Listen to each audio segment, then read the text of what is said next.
Sinabi ng isang source na binigyan umano ng ultimatum ni US President ang Chinese Navy at Coast Guard sa sea at sinabi na posibleng gagamit ng puwersa ang US military para mapaalis ang mga Chinese forces sa nasabing karagatan.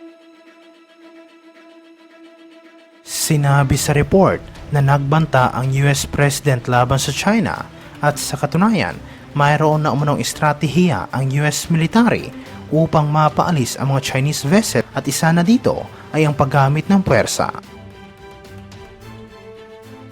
Ayon sa Pentagon na kinakailangan na umanong umalis ang mga barko ng China dahil ito umano ang sumisira sa marine environment at nagpapataas ng tensyon sa nasabing karagatan.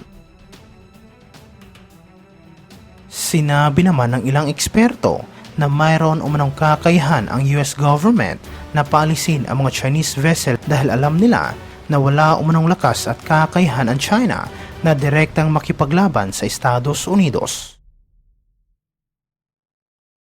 Ito ay matapos iniulat na umaasa umano si Armed Forces of the Philippines Chief General Romeo Browner Jr. na mas maraming proyekto sa ilalim ng Enhanced Defense Cooperation Agreement ang magiging operational sa susunod na taon.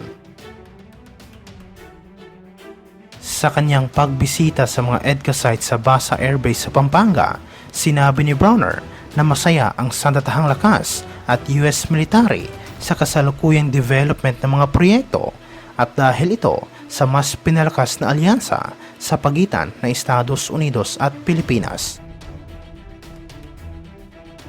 Sinabi niya ng Armed Forces of the Philippines ay lubos na nasasabik na sa susunod na taon magiging operational na ang mga EDCA projects at dahil dito makakagawa na sila kaagad ng mga joint exercises at pati na ng mga joint operations.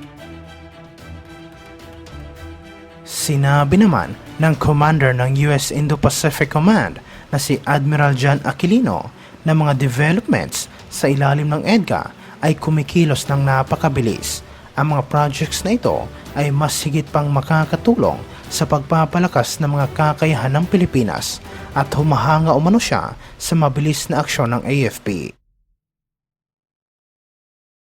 Sinabi ni AFP Public Affairs Office Chief Lieutenant Colonel Enrico Ilito na ipinakita ng Philippine military ang mga proposed projects nito sa kanilang US counterpart para sa mga EDCA sites at ayon sa kanya, ang US military ay napaka-positibo sa mga proyekto.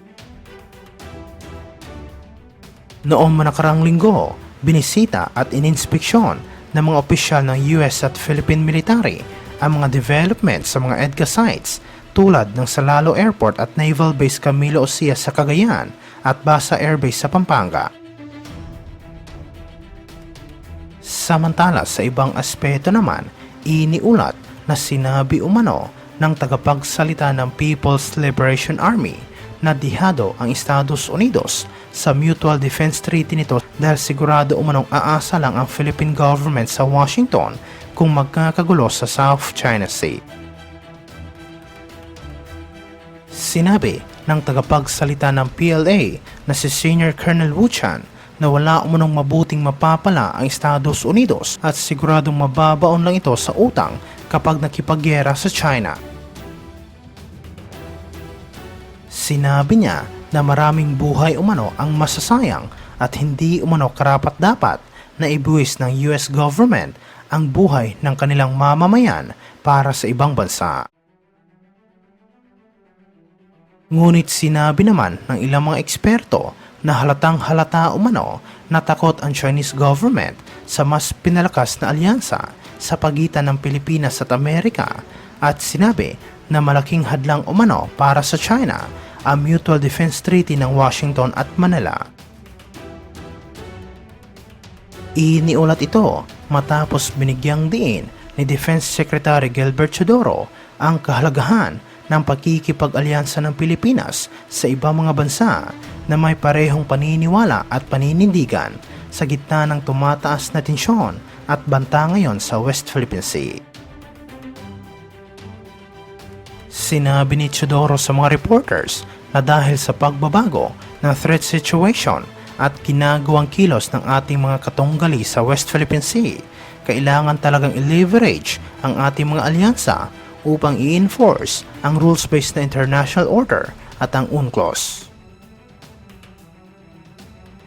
Anya na mga ginagawang aerial patrol ng Estados Unidos sa mga lugar na malapit sa West Philippine Sea ay napapanahon at ang mga lugar na ito ay itinuturing na international airspace kung saan mayroon silang kalayaan na mag-navigate at iginit niya na walang nilabag na batas ang eroplano ng US Navy sa lugar.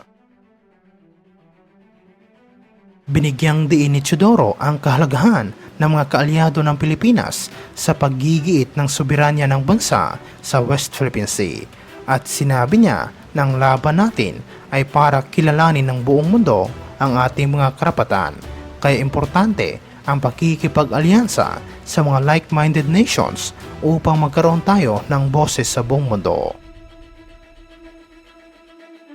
Samantala, naglabas naman ng pahayag si President Ferdinand Marcos Jr. laban sa mga tinatawag nitong misleading narratives na nagsasabing ang mga dispute sa South China Sea ay dahil sa tunggalian ng Estados Unidos sa China. Sinabi ni Pangulong Marcos sa mga reporters na mahigpit na tinatanggihan ng gobyerno ng Pilipinas ang mga mapanlinlang na pahayag na nagsasabi ng sigalot sa South China Sea ay dahil sa estratehikong kompetisyon sa pagitan ng dalawang makapangyarihang bansa.